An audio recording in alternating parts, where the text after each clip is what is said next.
Grace and peace, you guys. It's your girl, April Chapman here with the Standard of Truth podcast. And on today, I wanted to take a different turn and actually address a question that came from a subscriber.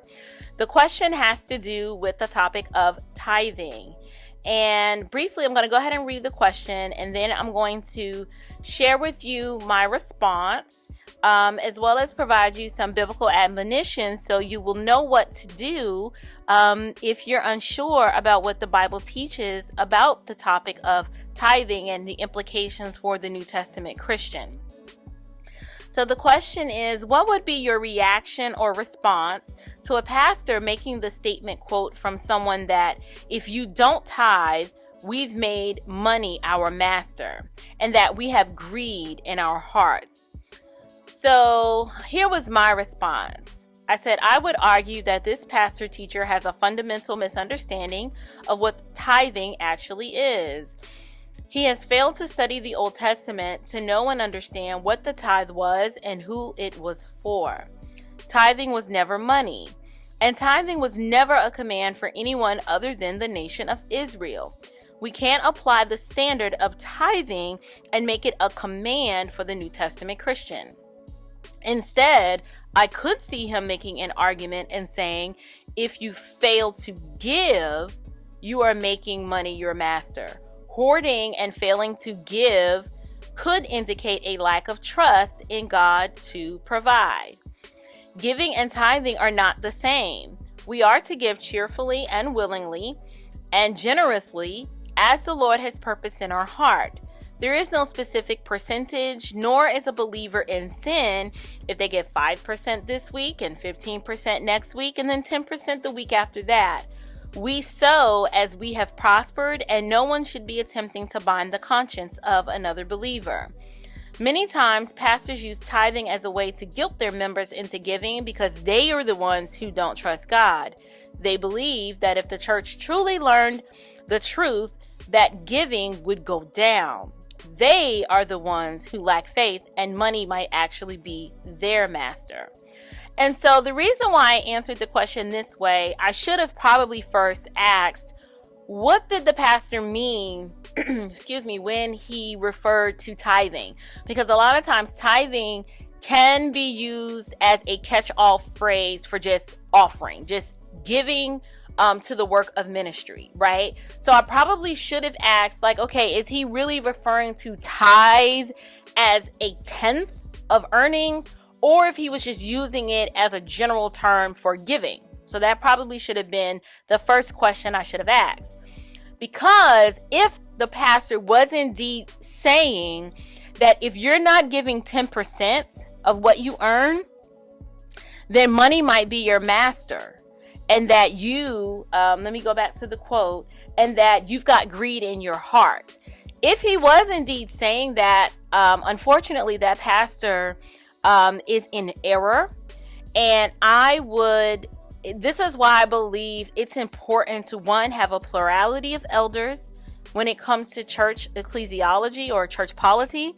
And then also I would argue that you need to be in a church where you can have healthy conversations and healthy dialogue. If you're in a church where there is this hierarchy where you're down here and the pastor's up here and he is never to be questioned, and if he doesn't have office hours where you can say hey, or you can't call him, or you can't send an email to get clarity on what he's saying, or if there is a culture or an environment where you don't ask questions, whatever is preached from the pulpit, that's what you do, that is problematic, particularly when it comes to this subject. And I will say, historically, churches have taught tithing, meaning you give 10% of your earnings. And for whatever reason, it's not novel that New Testament Christians are to give free will, right? We're not bound to a particular percentage, but historically pastors have taught this, and then they have used Malachi to justify and say, you're robbing God, and you need to give 10%, give the tithe to make sure there's meat in my house. Well, the problem is, if I actually bring a pack of ribeyes Are they going to accept that? And I'm not trying to be funny, but if they're wanting to be biblical and hold you to the Old Testament standard, then they need to make sure that they've got room for some grain. Because tithing under the old covenant was never money. It was always of the harvest, of the increase of the land. It was an agrarian culture. So for them to make the argument that you need to be given, that what they try to do is say, well, since we're not farmers anymore, the rules still apply and you still got to give 10%. They're misrepresenting scripture. And I would urge you to read the context of Malachi. Who was it written to? It was not written to the New Testament Christian, right? There's a principle that can be gleaned from it, but you can't teach that Malachi verse as a doctrine in order to bind the conscience of the New Testament Christian.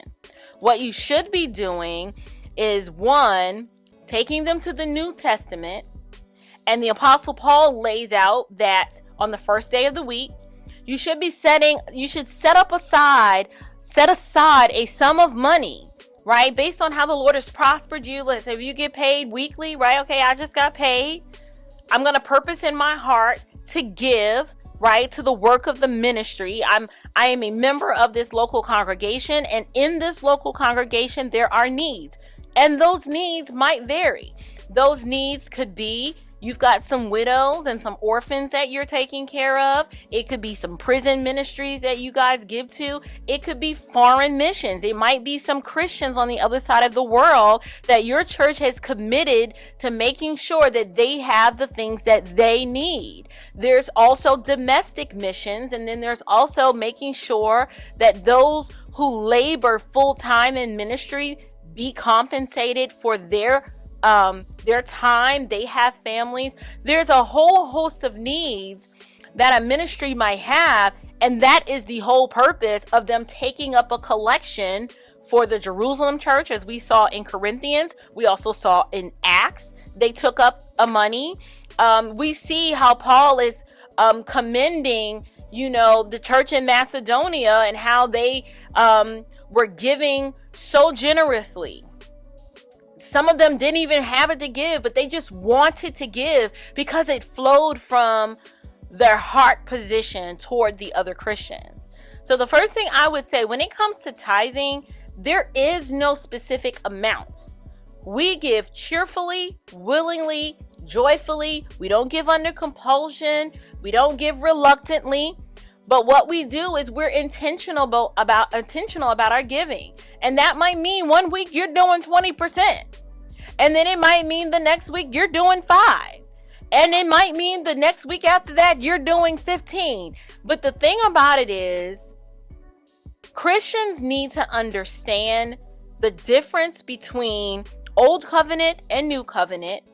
We don't dismiss the Old Covenant. We don't unhitch from the Old Covenant. But what we do is we need to understand the Old Covenant in light of the New, and then we need to have the proper biblical application.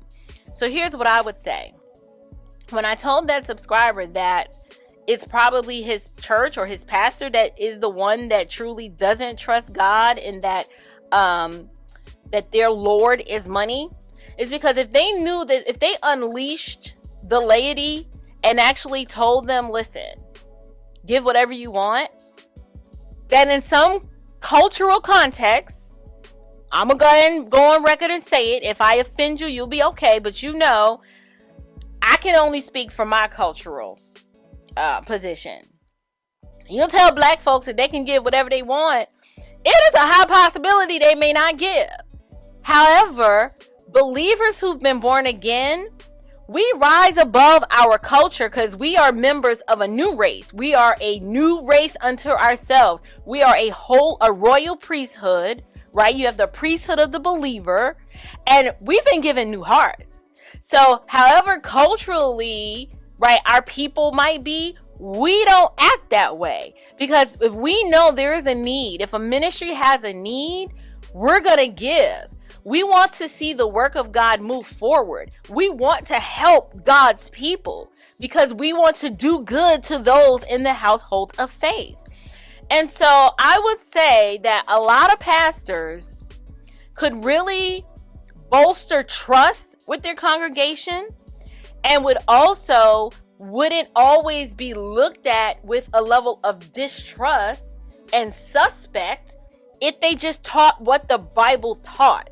But when you're trying to hoodwink and manipulate people to meet your needs, that's unbiblical. And that would imply, an argument can be made that you're probably the one that's hoarding money, and that money is your God, and that you don't trust God. Because if you don't trust that the people in your congregation that you've granted membership to, now this is a whole separate conversation, but if you've granted membership to people and you have not gotten to know them, you haven't heard their testimony, if they don't know what it means to be a local functioning member of the body of Christ in a local context, and they're not giving, that's a heart problem. All you need to do is be faithful and teach the text and pray that God is going to give the increase, and also pray that God's going to move in the hearts of your congregation to give to the work of the ministry. Here's the other thing I would say. A lot of these churches have a lot of debt. They have unnecessary debt. We're to be good stewards over our home, and therefore the church is to be a good steward because it's not their church. It's the church of the living God. We're just a steward, and the pastor's just a shepherd. If that church is living under an oppressive amount of debt, their priorities are out of order, and they may need to take a step back and say, wait a minute, how did we get here? Why do we have so much debt? Why is the bulk of our money not being used to actually fund the ministry, but it's to service this unnecessary debt? This is why I'm team small church. Because the bigger you are, the more staff and expenses and all those things that the Bible never said church was to become. And so churches should not have money problems. But if they do, the church together as a collective needs to examine. There should be transparency. You should be able to see on the books, where is this money going, and can we trim some of this fat? Can we trim some of this fat so that the money we're actually collecting from the body is being used for the body? Hope you like this video. Please like, comment, share, and subscribe. Stay tuned. I've got way more content coming for you down the pipeline. But until then, grace and peace to you.